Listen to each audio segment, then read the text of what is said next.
imefungwa pingu. Kwa hiyo ilikuwa inajulikana zile hadidu za rejea zililenga watu ambao tayari walikuwa wanajulikana. Ni tofauti na hadidu za rejea zetu. Hatujui hadi sasa, tumepata ushahidi nani walipanga, nani waliratibu, nani walihusika, nani walifadhili.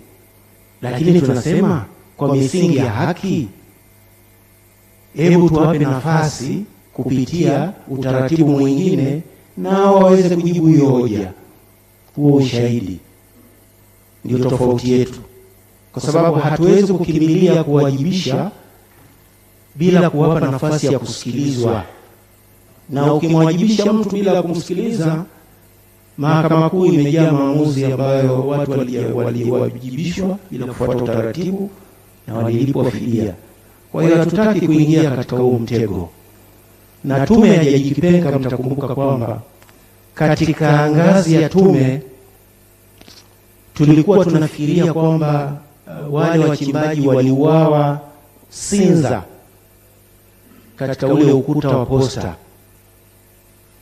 Lakini ilivyofikia hatua ya DPP na polisi kufanya upelelezi wa ziada, ndio ukweli ukaibuka.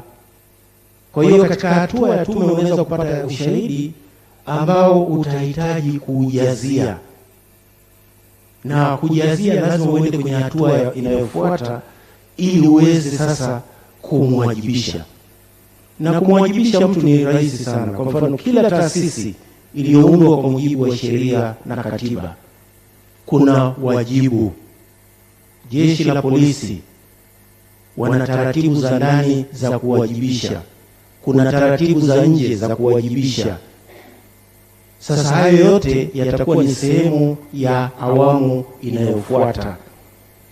Na vile vile kuhusu kupokea ripoti kwamba ni ripoti ya rais, tukumbuke wote tunafahamu Mheshimiwa Rais amekuwa akisema kwamba ripoti hii itamsaidia katika maridhiano, katika majadiliano ya katiba.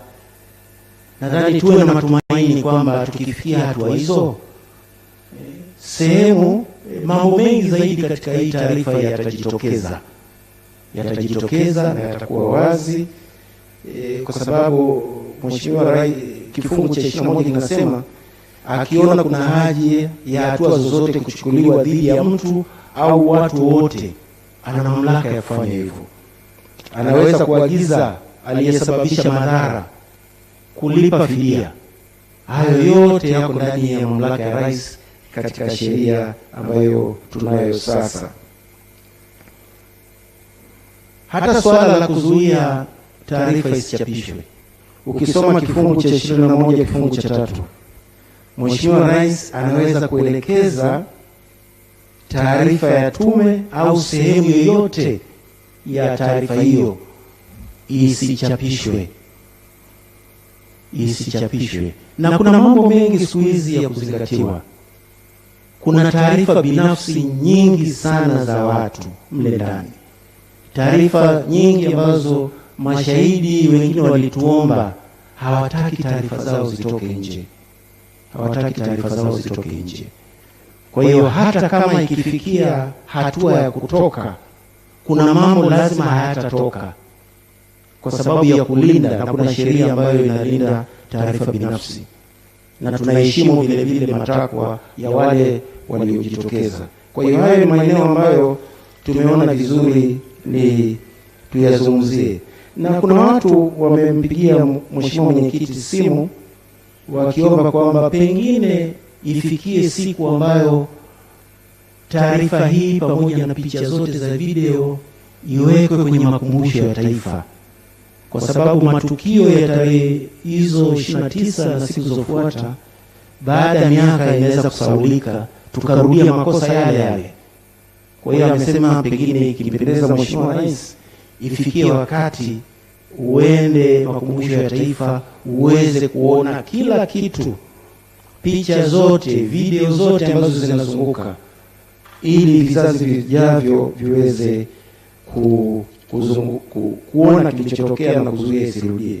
Jambo lingine ambalo nilikuwa naomba, ambalo limejitokeza sana, ambalo ni la hatari kidogo, la katiba inasema wazi kwamba kila mtu ana haki ya kuwa na maoni.